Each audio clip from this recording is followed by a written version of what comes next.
Our inflation remains at around 2%. Our government deficit is now kept below 3% of our GDP. International institutions did not praise us because of unfounded optimism. They did so because of evidence. They recognize that Indonesia's economy is resilient. Our policies have been and will always be well calibrated. Peace and stability in Indonesia over the years did not happen by chance. Peace and stability in my country did not happen by luck. It happened because we in Indonesia have and will always continue to choose unity over fragmentation, friendship and collaboration over confrontation, and always friendship over enmity. Our credibility, hard-earned over many years, has been protected. Credibility once lost is very expensive to regain. Indonesia, in our history, has never once defaulted on our payments of our debt. Not once. Succeeding regimes always pay the debts of the preceding regime. Successive presidents will always honor the debts of the previous administration. Excellencies, distinguished friends, in addition to requiring peace and stability, growth requires statecraft and capital, in particular the efficient allocation and reallocation of capital. That is why last February we established our sovereign wealth fund, Danantara Indonesia. Danantara means the energy to power the future of Indonesia. Danantara is a sovereign wealth fund with $1 trillion in assets under management. With Danantara, I can stand here in front of you as an equal partner. Indonesia is now not only a land of peace and stability. Indonesia now is more and more the land of opportunity. Once again, I mentioned that I am convinced that our growth, the growth of our economy will be significantly surprising to many in the world. With Danantara, Indonesia is now able to be your partners. We will co-invest and grow with you. Danantara is established to finance and co-finance the industries of the future. We are determined to industrialize our country in a significant way. The industries of the future must be executed well and wisely. That is why we built Danantara with strong oversight and institutional responsibility. And we try to find the best executives to direct the leadership of Danantara. Danantara now manages 1,044 state-owned enterprises. We are going to bring this down to around at most 300. We will rationalize, we will get rid of inefficiency, We want the best governance and the best management under international standards. I have allowed Danantara to recruit expatriates, foreign citizens, to be able to lead these companies. We want the best brains and the best minds in the world.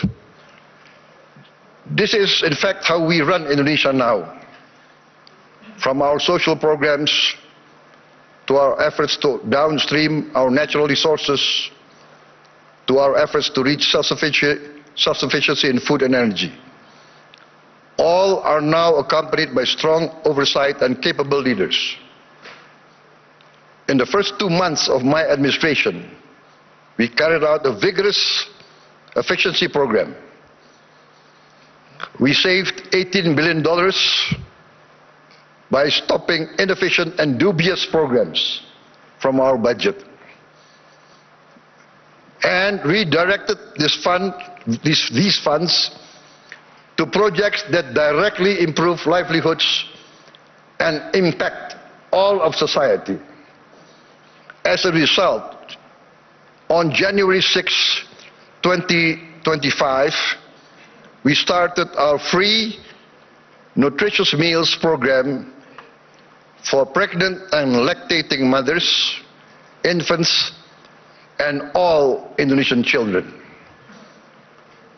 On our first day, we started with 190 kitchens, serving 570,000 people per day. 570,000 meals per day. Today, in 1 year, we have achieved 21,102 kitchens serving nationwide. As of last night, we are producing 59.8 million meals for 59.8 million children, mothers, and elderly living alone.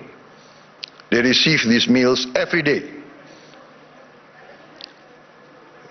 To put this into context, in about a month's time, we will surpass McDonald's, 68 million meals a day.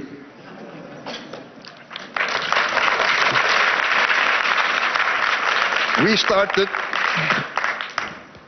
in January of last year. This year we aim to serve 82.9 million meals a day. All children of Indonesia from the womb of their mother up until they reach 18 years of age benefit from this program. For pregnant and lactating mothers, we deliver the meal daily to their home. This is also delivered to their homes for the elderly living alone. To put this in the context I mentioned, I think McDonald's started their first kitchen in 1940. To reach 68 million, it took them 55 decades more. We will reach 82.9, I hope, by the end of December 2026. But my people say, no sir, we will reach 82.9 before December. So hopefully we will achieve this. In addition to strengthening our children, our free meals strengthens our economy. More than 61,000 micro, small and medium enterprises and cooperatives are now a part of this supply chain. We are creating more than 600,000 jobs just at the kitchens. At its peak, we are optimistic it will reach 1.5 million direct jobs, with vendors, with suppliers, there will be another more than 1 million livelihoods embraced and improved. This is why I'm convinced that our growth will reach impressive numbers. Our social policies must expand productivity and produce growth. Today, 70 million Indonesians receive free medical checkup, and they will receive free medical checkup once a year for the rest of their lives. And this will increase to all the children and the adults of Indonesia. We are providing free medical checkup to all citizens of Indonesia. This is not a populist program. This is a rational program to save money. By detecting illness, disease at an early stage, we will save much more in the long term in treatment. This actually is a productivity improvement program. My experts say that in the long run, we will save many, many billions of US dollars. Last year, for instance, we renovated 16,140 schools. We equipped 288,000 schools, each with one 75-inch interactive flat panels as part of our digitalization of our education program. Next year, in this coming year, 2026, we will add another 1 million of these interactive smart panels, so that every school will have at least 3 to 4 classrooms with these panels. And we hope within 3 years, all the schools of Indonesia will have at least 6 classrooms with digital interactive panels. That means that I, for instance, in Jakarta, I can drop in on any school of Indonesia and I can see the quality of teaching of the teachers. I can see the reaction of the children. And in the first weeks, we see the enthusiasm of the children, the enthusiasm of the teachers, of the villagers. Many of them cry when they see the panels coming in. We get messages, Mr. President, in the entire history of this village, we have never felt that the central government knows about us. This is the first time we feel that the central government cares about us and is now in our village, is now helping to teach our children. This is, for me, heartwarming, because what we are doing is we are empowering the future generation of Indonesians.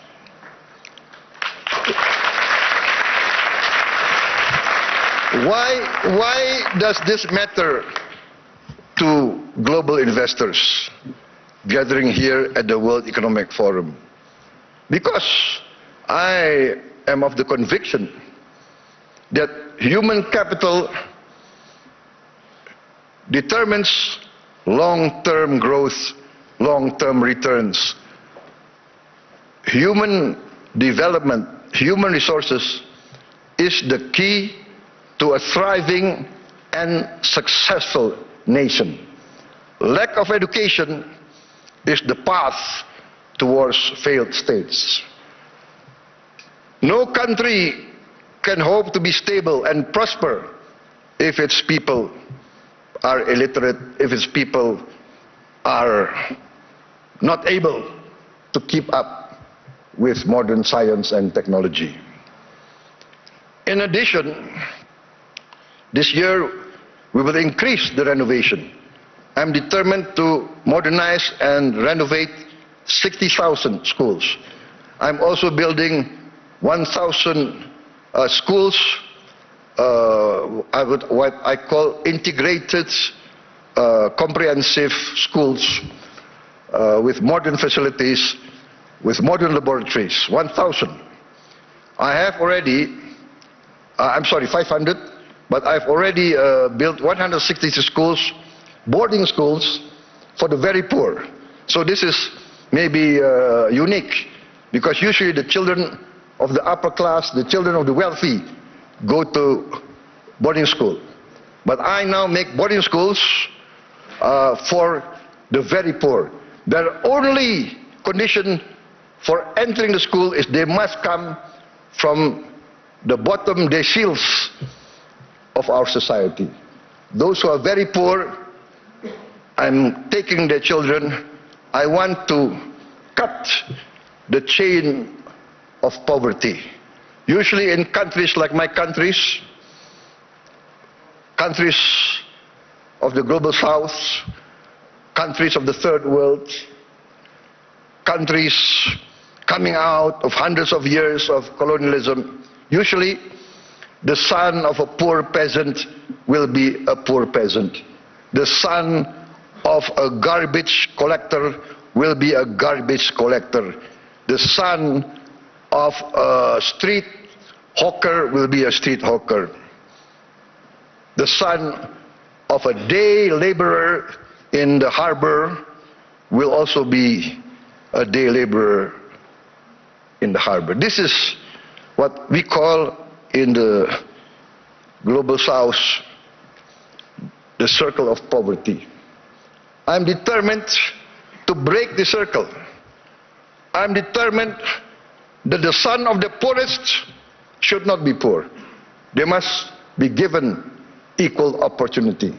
And that's why I've already built 166, and I will build total 500 of these boarding schools. And another 500 not boarding schools, but centers of excellence to boost the other children who are brighter. Also, I've started 20 new boarding schools for the academically gifted. I'm also building 10 new universities, and I'm discussing and negotiating with the best universities of Europe, United Kingdom, and North America to twin them and to produce universities and campus of international standard. In addition, we are now in the process of building 83,000 cooperatives with 83,000 warehouses, 83,000 cold storage, 83,000 mini markets, 83,000 village drugstores selling generic medicine, and all subsidized goods direct to the villagers without intervention from too many middlemen. We are also going to modernize what we call the new fishing villages. We will build at least 1,000 this year, but we actually want to allocate funds for 5,000 villages. Each village will have 2,000 fishermen. We hope to impact 10 million fishermen with their wives and their children. This will impact at least 40 million Indonesians. We have started a pilot project in Biak, in Papua, and the result is very heartening. The average increase in their livelihood is 60% increase in their annual livelihood. Why? Because before, to get ice was impossible for them. There was no ice making factory near their villages. to get diesel very far. We will build diesel stations, yeah, in every village. They will have access very easy. Ladies and gentlemen, let me say this clearly.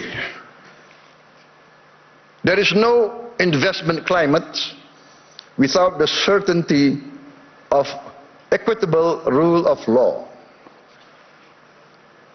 Nobody will come in to invest in a country that is lawless or of dubious legal tradition. I am determined under my administration to ensure the rule of law.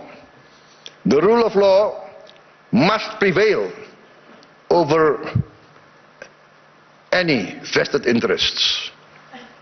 In 2025, Indonesia, as I promised, we will confront, and we have confronted corruption directly, firmly, and openly. As any person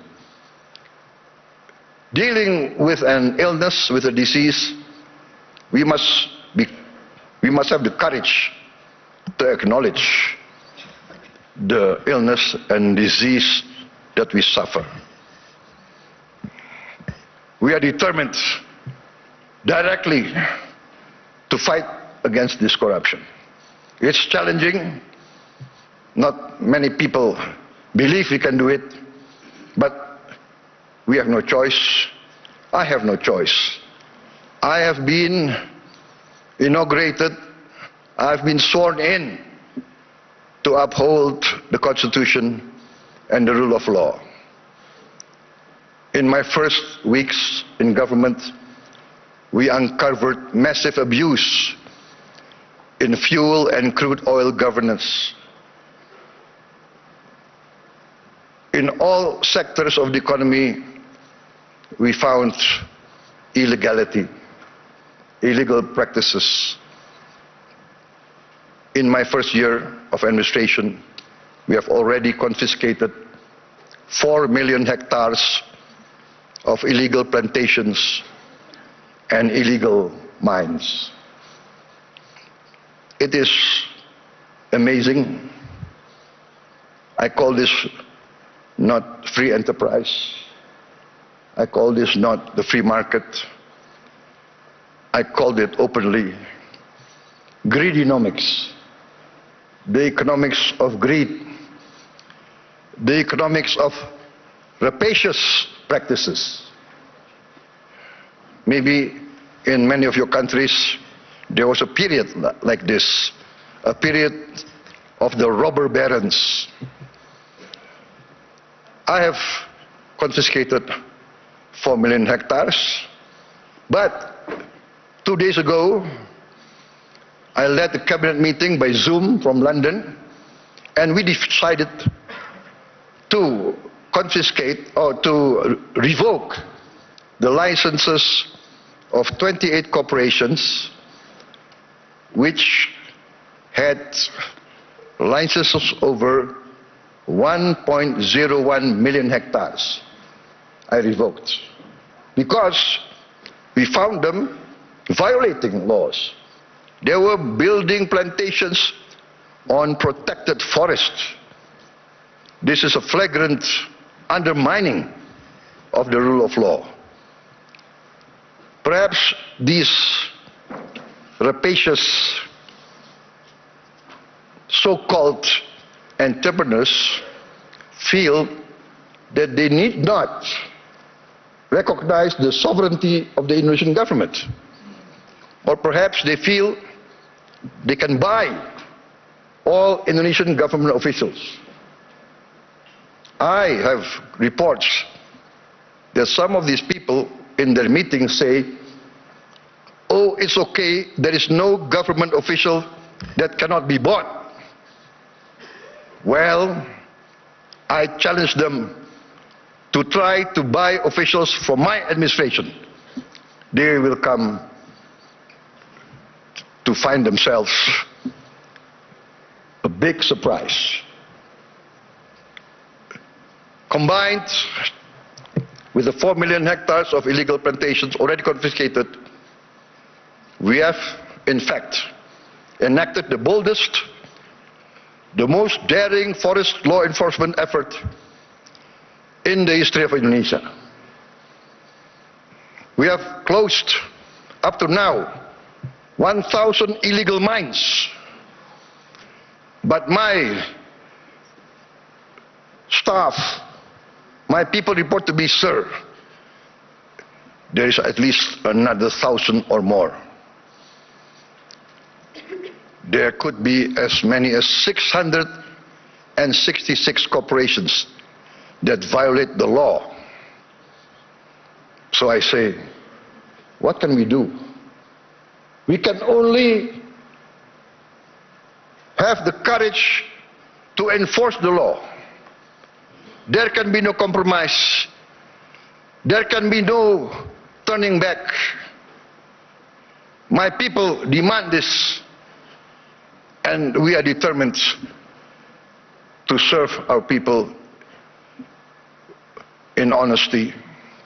We are determined, I am determined to uphold my oath, defend the Constitution of my country, enforce the law of the land. You might not have heard our story because we are people who do not like to be flamboyant. We are low-key. We tend to be below the radar. But we are very determined in our effort to keep up with the rest of the world. You might not have heard this story, but extreme poverty in Indonesia fell to its lowest level in history. I'm determined in the next 4 years we will eradicate extreme poverty and we will bring down poverty as a whole. That is my mission in my life. That is my mission in the remaining years of my life. There is nothing more honorable. There is nothing more satisfying than bringing down poverty and bringing down, eradicating hunger. There is a saying I learned from my elders. One of my elders, very wise man, very honest political leader, he told me, Prabowo, the duty of a leader is very simple. The leader of this country, if you want to be leader of the country, you must work so that the poor and the weak can smile and can laugh. Very simple. What does that mean? If the poor, the weak, can smile and can laugh, that means they have hope. That means they see a future. That means their livelihood is being improved. So that is my mission now, to make the poorest of Indonesians, the weakest of Indonesians, smile. I think part of this is we must combat corruption, manipulation, malfeasance. Ladies and gentlemen, a few days ago, I was surprised myself. Gallup poll and Harvard University found that a research survey of hundreds of countries found that Indonesia, the Indonesian people, is the most happiest people, the most flourishing country in the world, with the people the most optimistic. This is a bit heartening, but for me also a bit sad. I know my people, Many of them live in shacks. Many of them do not have clean water. Many of them do not have bathrooms. Many of them eat rice with salt. And yet they smile. And yet they have hope. We also achieved self-sufficiency in rice. The first time in many, many years, our rice production is the highest in the history of Indonesia. I gave a target to be self-sufficient in 4 years. I gave a target to my team. They did it within 1 year. I am convinced in the next 4 years, we will be self-sufficient in the other food products. Corn, sugar, protein. Excellencies, distinguished delegates, Indonesia does not fear economic integration.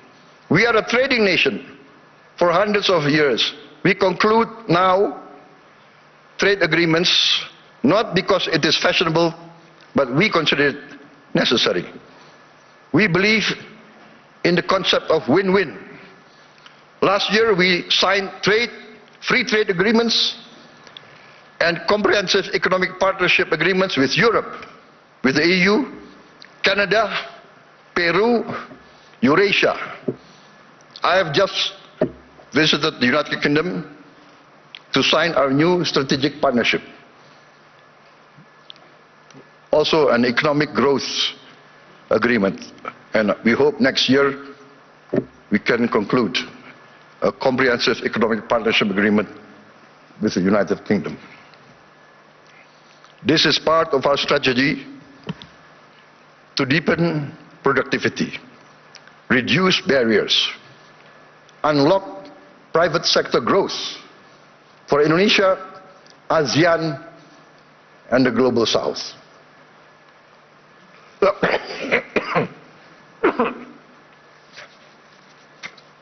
Excuse me. We believe that trade integration, when done fairly, is not a threat to sovereignty. We believe trade is a tool for prosperity. Indonesia has a clear vision. We are determined to become a modern country, integrated with the global economy, providing good quality of life for its citizens, living free of poverty and hunger. But we understand very well this cannot be achieved by slogans alone. It requires determination, good governance, clean government, free of corruption and malfeasance. And in the end, we must have efficient public administration.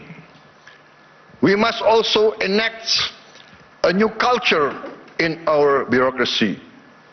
Our government must serve the general good and must not entrench itself in collusion with greedy and rapacious economic players.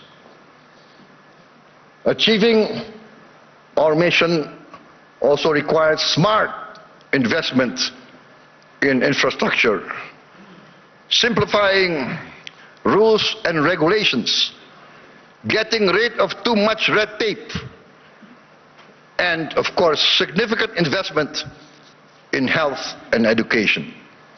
Distinguished delegates, friends, economic growth requires a dynamic private sector. Indonesia is and will always be open for foreign and domestic investment.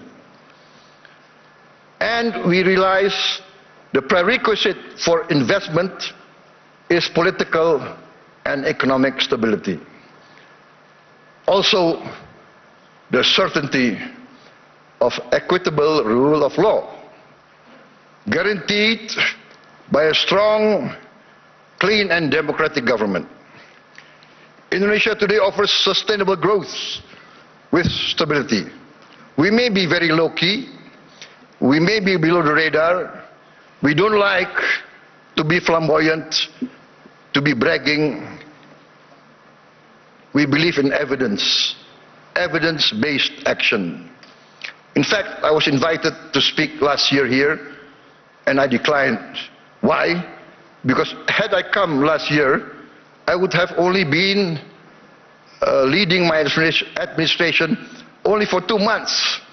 So what will I be able to say? I will only be able to talk, to give platitudes. Today, I stand before you with confidence, with pride in our achievement. We have in 1 year achieved tremendous gains, tremendous reforms. We have wiped away hundreds and hundreds of regulations that do not make sense, regulations that hinder fairness, that create the culture of corruption. Hundreds of regulations we have wiped out in 1 year. Ladies and gentlemen, peace and stability is a long and arduous program. But if you want to take something from my talk today, maybe it should be this. Indonesia chooses peace over chaos. We want to be a friend to all, an enemy to none. 1,000 friends too few for us, one enemy too many. We want to be a good neighbor, a good, responsible citizen of the world, protecting the environment, protecting nature. We must not destroy nature. We must live with nature. We must maintain and be a part of a future full of hope.